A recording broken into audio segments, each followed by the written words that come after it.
You are 17. Your skin still smells of milk and lavender. You were taught that marriage was a crown, an honor only bestowed upon the worthy. But when the crown is placed on your head, you feel the weight of something else entirely, the ticking of time. In this palace, your worth is not in your mind, your heart, or even your lineage. It is buried deeper, inside your womb, and it will be demanded of you again, and again, and again, until your body forgets it ever belonged to you. You arrive at the palace gates with trembling fingers and powdered cheeks. The carriage door creaks open and 1,000 eyes rake across your figure like cold wind. You were raised to be looked at, trained in the art of grace, modesty, and silence. Now, at 17, you're ready to step into your destiny, or so you believe. Your mother told you marriage was your stage. Your father called it the treaty. You foolishly dared to call it love. You had seen his portrait. Once, your future husband, the Archduke, dark eyes, a stoic brow, a man who had already buried 2 wives. But they said he was religious, orderly, stable, and most of all, desperate for an heir. Inside the grand ballroom, you stand under vaulted ceilings carved with cherubs, all staring down as witnesses to your silent sacrifice. Your wedding dress is a masterpiece of brocade and bone. It cuts into your ribs when you breathe, but you are told beauty requires suffering. That phrase will return again, and again, and again. Your wedding night is not yours. It belongs to the state.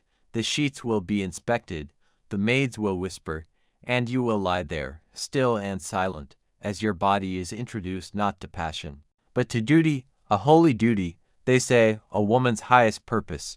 You were taught to pray, so you do, not for love, not for kindness, just for it to be over quickly. Morning arrives not with sunshine, but with inspection. The heavy doors swing open and in walk the matrons of fertility, veiled, judgmental, and silent. They lift the sheets, they exchange a glance. You're not sure if it's approval or disappointment. It doesn't matter.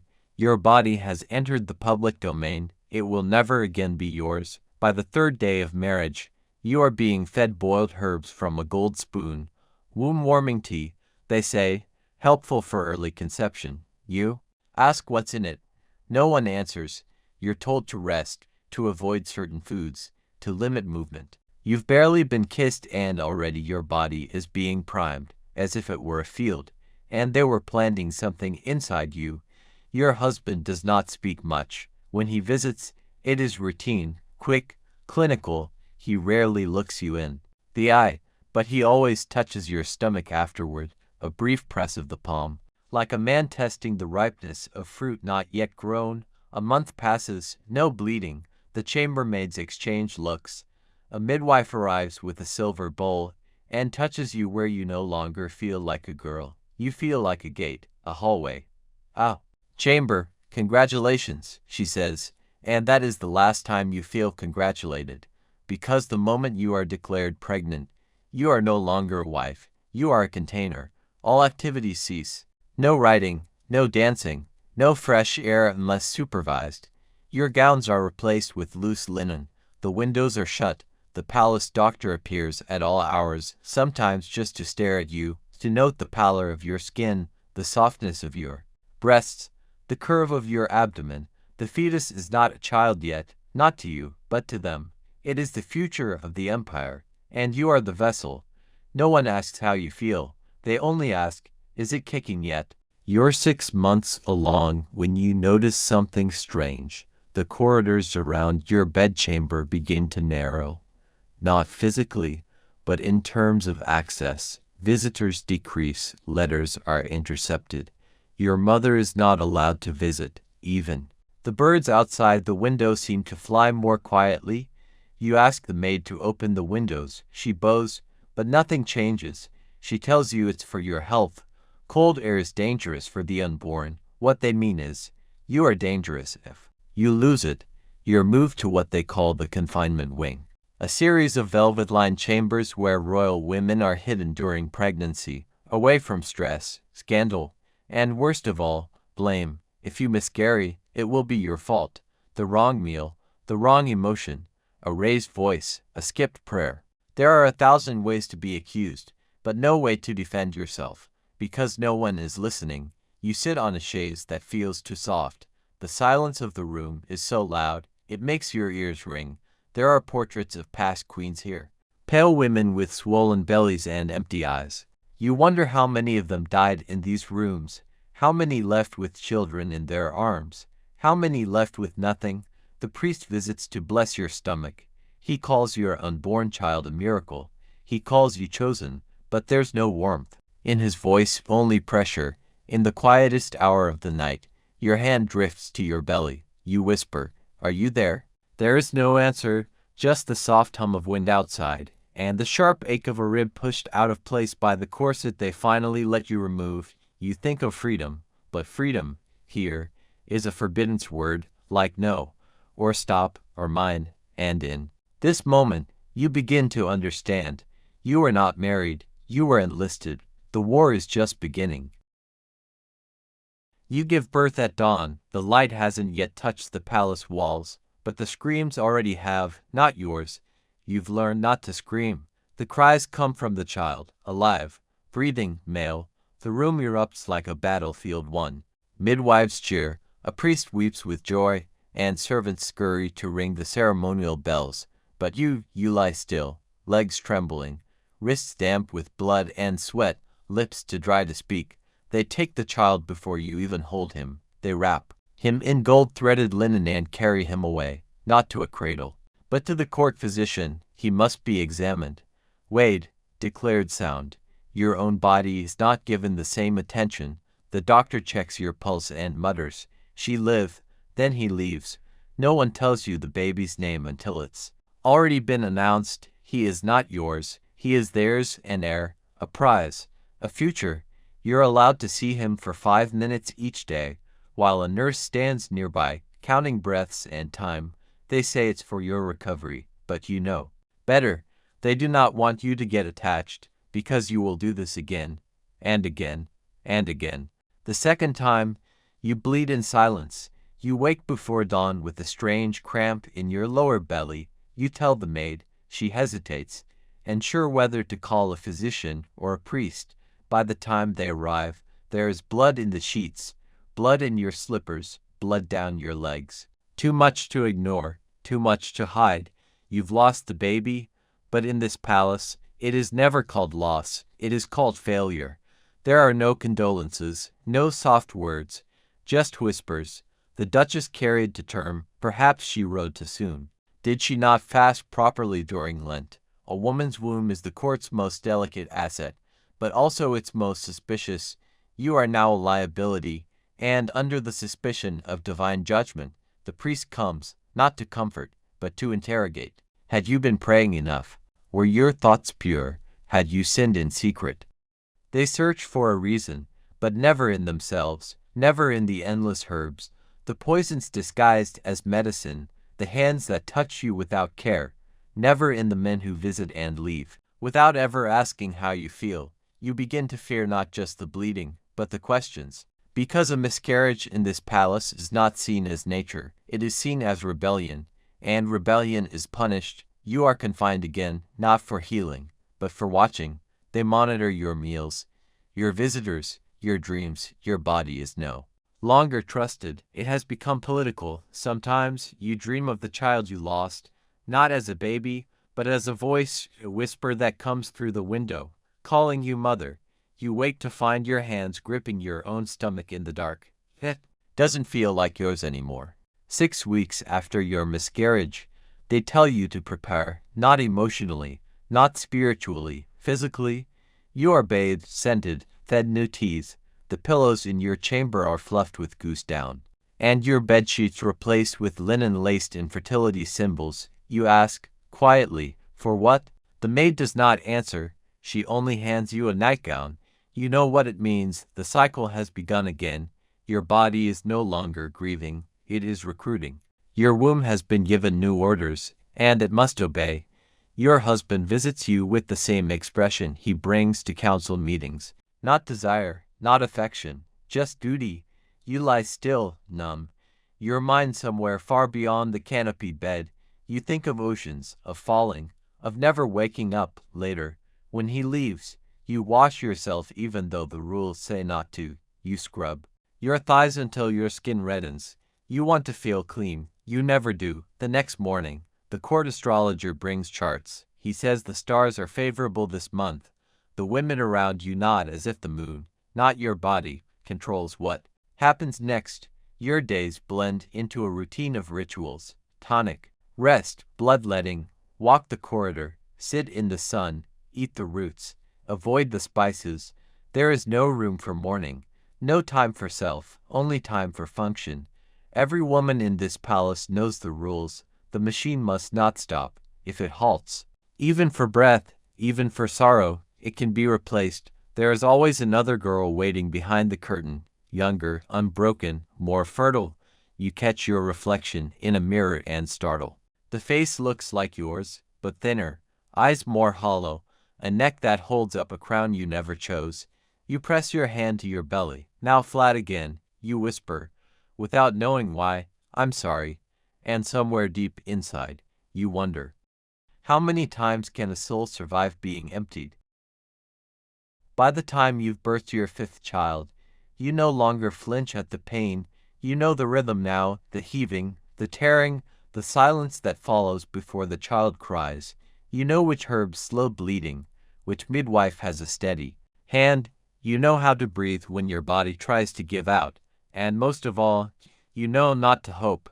Hope is a dangerous thing for women like you. You are no longer the girl they married. You are the mother. You have given the court ears, plural. This is your currency. This is your power. And though you are still a prisoner to your own body, you begin to learn the only language this palace listens to: survival through legacy. You watch the nursery like a strategist watches the battlefield. You know which child is favored by which noble. You know how to dress them, when to parade them, and when to shield them. When one of your daughters coughs for more than a day, you don't wait for the court physician. You call a healer from the countryside, discreetly.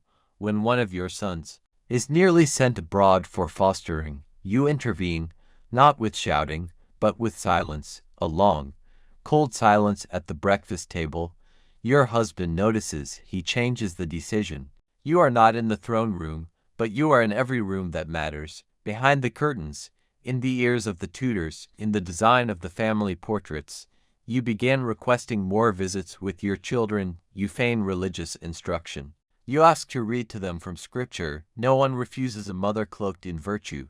You sit beside their cradles and whisper the only rebellion you're allowed: love, because you know they may be taken from you, by illness, by war, by politics. But, for now, you hold them, you name them, and in doing so, you claim a piece of yourself back. They say you are lucky. You've done what many royal women could not. You've given the crown not one heir, but several, sons with healthy lungs, daughters with marriageable smiles. They call you blessed, they call you fruitful, but behind every blessing is a blade. The palace is not safer now, only more dangerous in subtler ways. With children comes leverage. With leverage comes enemies. Other women in the court, cousins, consorts, dowagers, begin to circle you like hawks. Their eyes linger on your sons. They whisper about your daughters. They send gifts wrapped in gold and poison. You're no longer being watched for fertility. You're being watched for favor. Who dines at your table? Who bows to your eldest son? Which portrait hangs above your mantle? One morning, you awaken to find your youngest child's cradle empty. Just for a moment, a test, a warning. The nursemaid swears she only stepped away, but you know better. You say nothing. You simply summon the maid who has served you longest, and move the nursery closer to your own chamber. The halls are rearranged, locks replaced, allegiances tested. The court is full of games, but yours is the game of survival. A queen without a crown, but with pawns and bishops of flesh and blood, and you begin to play it well. You arrange a marriage for your niece that strengthens your son's future claim. You offer prayers for a rival duchess, then quietly support a rumor that she can no longer bear children. You smile during Mass, you cry only when no one is looking, and in time, even your husband begins to consult you. He asks your opinion on his advisors, his lands, the dowries of daughters you bore but never raised. You answer carefully, always carefully, because here, a woman who speaks too plainly is a threat, but a mother who listens and remembers is indispensable. You never wore the real crown, not the one lined with diamonds, not the one kissed by bishops and set on velvet pillows, but now, in your 40s, you wear another, a crown made of children, 10 living, 3 lost, each one a name etched into your bones. When you enter the great hall, people stand, not because of your title, but because of your position. You are the center of a bloodline now, the anchor of a family tree that spreads across empires. And yet, you feel hollow. They call you mother of the realm. They toast to your fruitful labor, but none of them know what you've buried. They don't know about the child who died before he drew breath, the daughter who never opened her eyes, the stillbirth they wrapped in linen and took before you could even touch her face. They don't know that each child you gave the world took a piece of you. Some days you walk through the nursery and forget which child sleeps in which bed. You look at a boy and remember the pain, but not the face he had at birth. You hear laughter in the courtyard and think it's one of the dead ones come back to visit. The palace is filled with your legacy, but you barely recognize your reflection.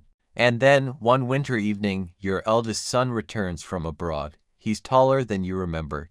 He kisses your hand like you're not his mother, but some distant saint. He tells you he will marry soon, for alliance. Of course, you nod. You smile. And when he leaves, you sit alone in your room, staring at the flames. You whisper the words your mother once told you. Marriage is a crown. You touch your womb, soft and empty now. You think, no, it was a prison, and my body was the lock. You are 50 now. No one touches your stomach anymore. The physicians don't whisper about signs. The astrologer has stopped visiting. The corridor outside your bedchamber is quiet. They call it freedom, but it feels like eviction. Your purpose is complete. The empire has been repopulated through your ribs. You are no longer sacred, just spared. The mirror shows you a face no artist ever painted. Your jaw is sharper, your cheeks hollowed by decades of surviving childbirth. Infection, grief, but it's the eyes that frighten you most. They are still, as if nothing can enter them anymore. Your youngest child, a girl, is being groomed for marriage. They parade suitors through the drawing room like they did with you. Polished smiles, velvet gloves, promises made in languages you never learned. You watch from your chair, your hands folded, your mind far away. She wears your wedding necklace. You never gave it to her. It simply appeared one day, unspoken. The past has a way of dressing the future in silence. That night, you dream of the baby you never met, the one who died in your 3rd year of marriage. In the dream, you are running through the nursery, calling her name. You never named her, but in the dream, you know it. You wake with tears drying on your temples. The physicians call it the melancholia of age. They offer wine, herbs, rest, but it's not sadness, it's memory. And memory, for a woman like you, is a haunted thing. You walk the halls of the palace now like a ghost yourself, recognized, respected, but barely seen. And still, you carry them with you, every child, every pain, every name that never made it to the cradle. They live in you, and they never stop whispering. You weren't supposed to be pregnant again. At 43, even the court physicians had called it unlikely, a mercy in disguise. You had begun to breathe differently, slower, deeper. You watched the other women now, the new brides, and felt something between pity and relief. Then, one spring morning, you woke with a sickness you hadn't felt in years, a heaviness in your limbs, a sourness in your mouth, a knowing in your blood. The court erupted. They called it a miracle, a final blessing from God, a crown upon your decades of service. You cried quietly into your pillow. The pregnancy was not like the others. Your joints ached constantly. Your body bled in strange ways. Some days, your legs would not move. The doctors whispered things they didn't want you to hear. Rupture, collapse, too late. But it was too late to stop. The court would not allow failure. Not now. Not for the woman who had given them everything. You were confined. Again, Not to a golden chamber this time, but a dim, cold room nearer the chapel, a quiet signal, just in case. The labor came early, too early. It lasted for hours, then days, then eternity. They gave you tinctures to numb the pain. You bit down on cloth to keep from screaming. Even now, even then, you were not allowed to disturb the walls with your suffering. The child was born silent, then crying, then silent again. You were still bleeding. They pressed on your stomach. They stitched. They prayed. You drifted in and out of consciousness, not from pain, but from detachment, like your body had finally decided it had done enough. You survived, barely. They called you brave. They called you chosen. You wanted to call it something else, cruel, unforgivable, inhuman, but you said nothing. You simply closed your eyes and asked God if he was listening. Never again. That prayer, at least, was finally answered. There is a portrait of you in the Grand Hall, painted in your 20s, your skin like porcelain, your belly subtly rounded, your hands resting atop it like a promise. Visitors stop to admire it. They speak of your grace, your piety, your contribution to the realm. No one asks what it cost. The girl in that painting still believed in crowns, still thought obedience would lead to safety, still imagined love might follow duty. You walk past that painting now with lowered eyes, not from shame, but from disassociation. You are not her. You buried her with your second miscarriage, or maybe it was your 9th child. You've stopped counting both. The younger women in the court come to you for advice now. They ask how to survive, how to be favored, how to remain essential. You tell them what they want to hear, because the real answers are unbearable. You don't tell them that your mind still flashes with the faces of children who never grew old, that you sometimes forget how to laugh without feeling guilt, that you mourn not just the lost babies, but the decades spent watching yourself disappear. Your power now is quiet, not in ruling, but in remembering. You attend every christening with a smile, every marriage with a blessing. You are the matriarch, the symbol, the relic. But sometimes, late at night, you walk alone through the winter gardens. The wind is sharp, the sky is black velvet. You pass the chapel and stop at the door, but you don't go in. There is nothing left to pray for.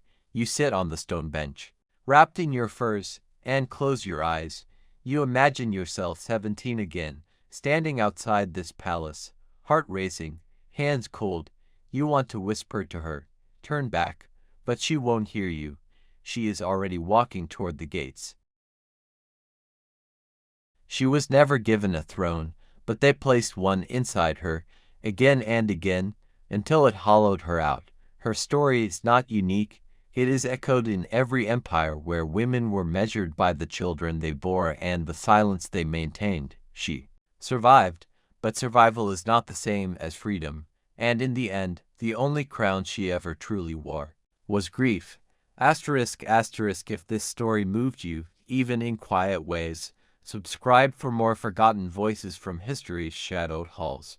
Share this story with someone who believes history is only about kings and wars, and tell us in the comments how many women like her were never remembered, and how many still live behind gates today.